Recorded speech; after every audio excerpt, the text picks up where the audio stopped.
Isipin mo, tatanungin ko lang kung nasa Gabon na sila o nasa Guinea. Hindi niya kayang sagutin. Doon daw ako magtanong sa tao na pinibigyan ko ng pera.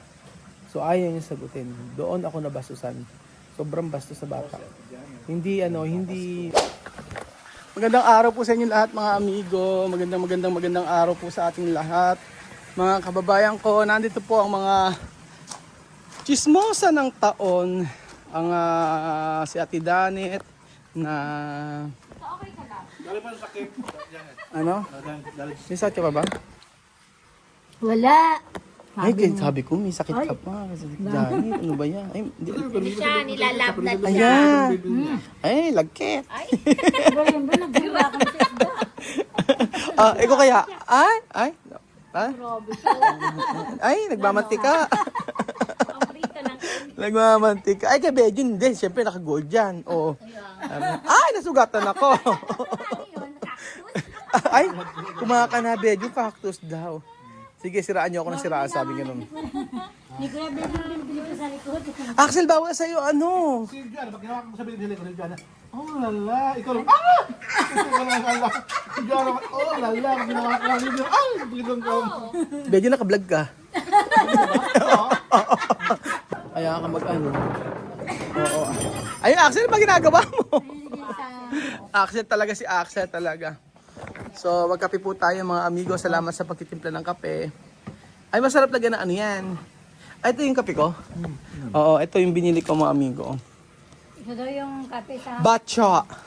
Sabi ko, tinanong ko sa Dede. Ay, ayoko, mas gusto ko ito.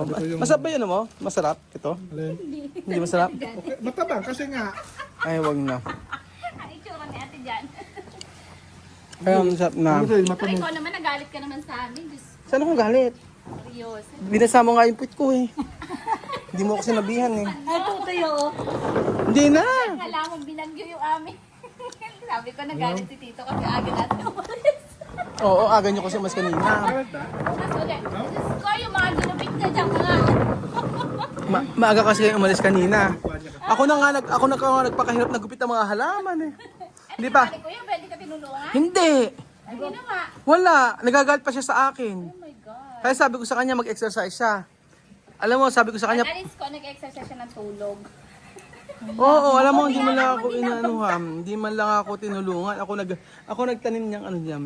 Nagkaroon ako ng halaman, sabi mo, mga halaman, tinanim ko. Kaya kaya naman ang Kuya Bel, napagod ko sa tinanim mo 4 na piraso. At di apat anim yun. Doon pa sa kuha. Tundan pa lang. Doon pa sa atin, sa tama. Nilagdat si Ate Janet na isang araw eh.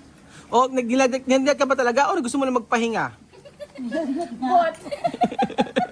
Tapos yung ganyan ko, Nadabo? ganyan taas sa taas. Namamaga, ano.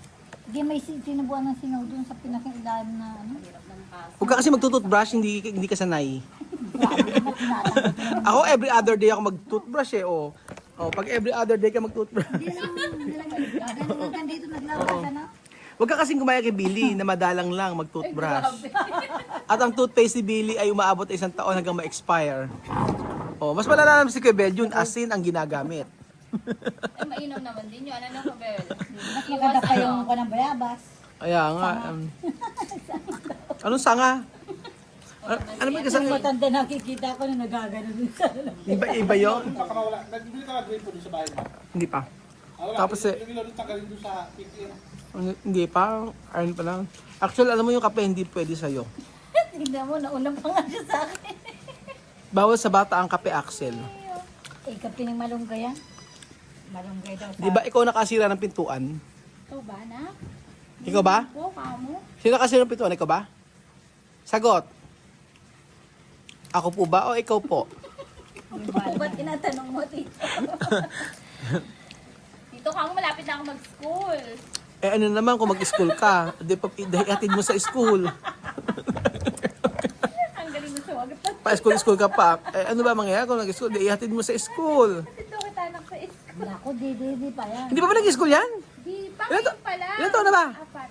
Eh, kasi uulit ko i-dinaker ko. Ay, oo, 4 pala. Ang ano din, ang Pang-apat. mahal.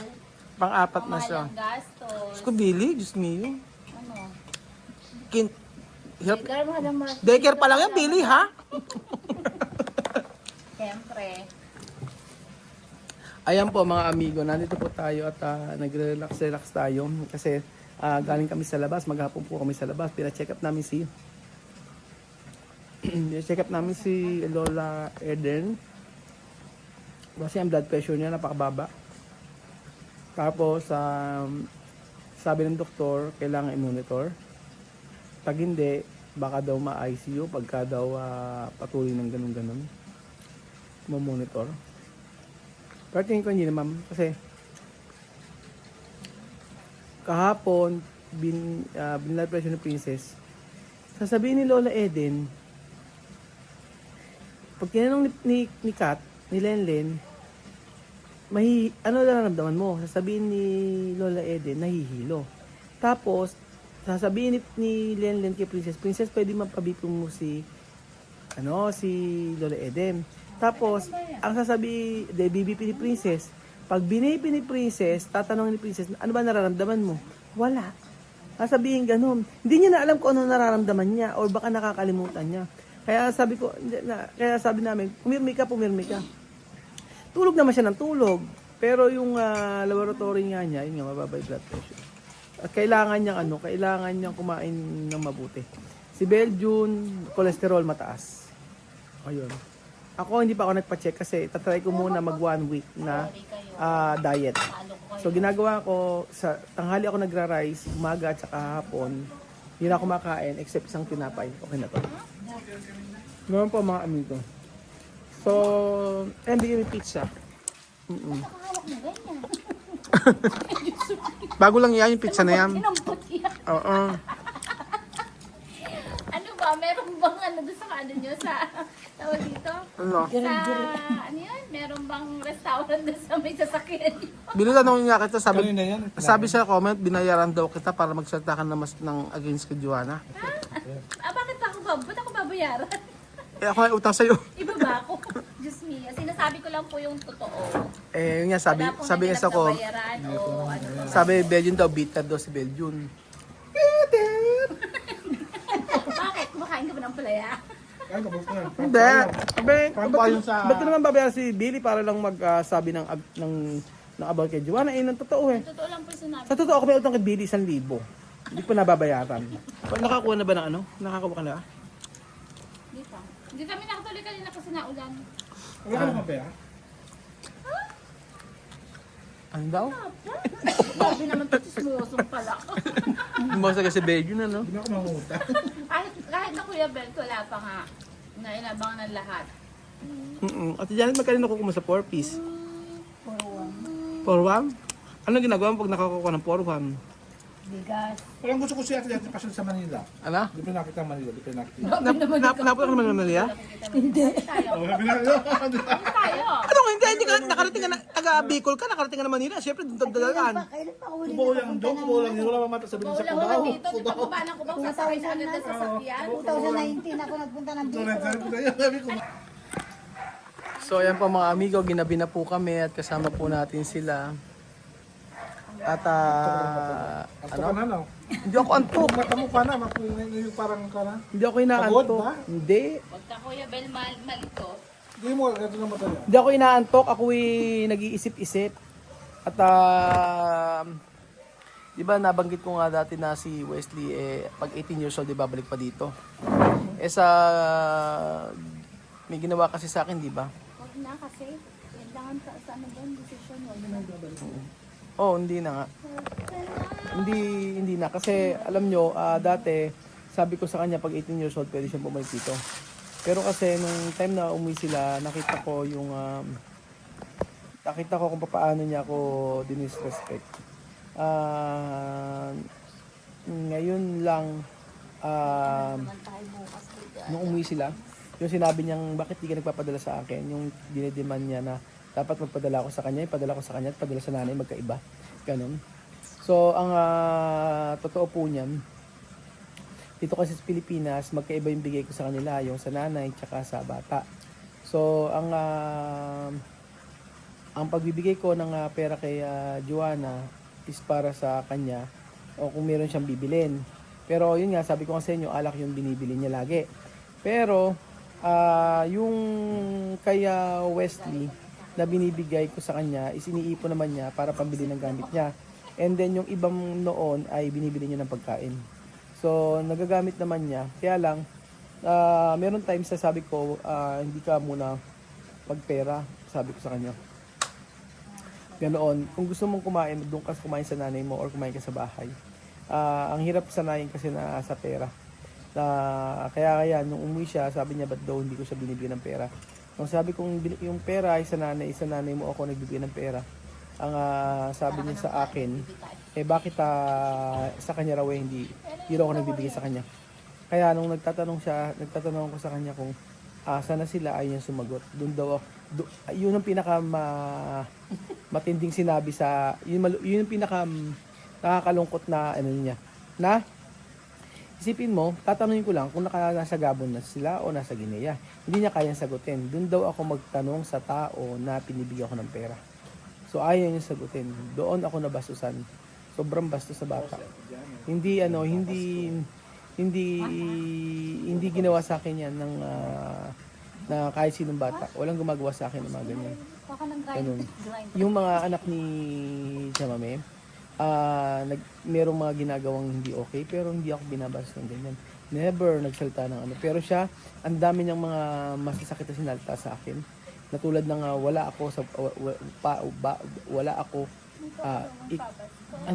ganoon yung wala ka sa akin. Ganun. Parang wala ka sa akin. Ganun. Marami siya sinabi sa akin na masasakit na ko lang. Na sinabi ko lang na okay, sige, ganun.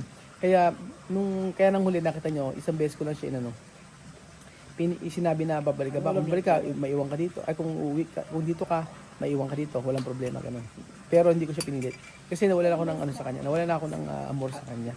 Oo, nawalan ako ng amor sa kanya nung time na sumasagot siya at nagsasalita ng against sa akin na masama ako. Masama daw ako, bad daw ako. Ganun. Kaya sabi ko nga po sa inyo, kung bad ang tingin niya sa akin, hindi na siya babalik dito. Kahit pa magmakaawa siya. Hindi ko siya pababalikin dito. Napakaraming deserving na pwedeng tulungan. Hindi siya. Kung siya nabigay ko naman yung dapat ibigay sa kanya. Pero sorry dahil yun na. Kung gusto niyang makaalis sa hirap or ano man yung gusto niya, hanapin niya kanyang tatay. Hindi ako ang kanyang tatay. So kaya hanggang ngayon yung mga anak ni Chamame, never akong hindi nirespeto. Lagi ako nirespeto niya hanggang umuwi. Kaya nakita niyo kung anong reaksyon ko nung umuwi sila. Grabe ang iyak ko. Kasi nakita ko na ang mga batang ito ay walang ginawang masama sa akin. Walang ginawang masama sa akin. Laging nire-respeto nila ako. Maganda yung pagpapalaki ni Chamame sa mga bata. Na i-respect ako dahil ako daw ang tumutulong sa kanila. Ganoon. Hanggang umuwi sila, never nagsalita ng masama sa akin yung mga bata niya. Hindi ko matandaan. Wala akong matatandaan. Wala akong natatandaan na nagsalita ng bad sa akin. Kaya sabi ko, hindi na siya babalik dito sa Pilipinas. Hindi kahit mag 18 years old pa siya. Close na ang book ko. Ang book para sa pamilya. At kapag ngayon, hindi ko siya binablock. Hindi ko siya ibablock. Bakit? Kasi wala akong hindi ko siya ibablock kasi hanggang ngayon ay marami pa siyang mga sinasabing hindi maganda sa akin. And then marami siyang nakikipag-communicate sa mga susol. So for sure sisiraan, sasabihin ako ng mga hindi magagandang bagay. At kayo po ang alam ng totoo. So, yun po mga amigo. Basta hindi na siya makakabalik dito sa Pilipinas at paninindigan ko yun.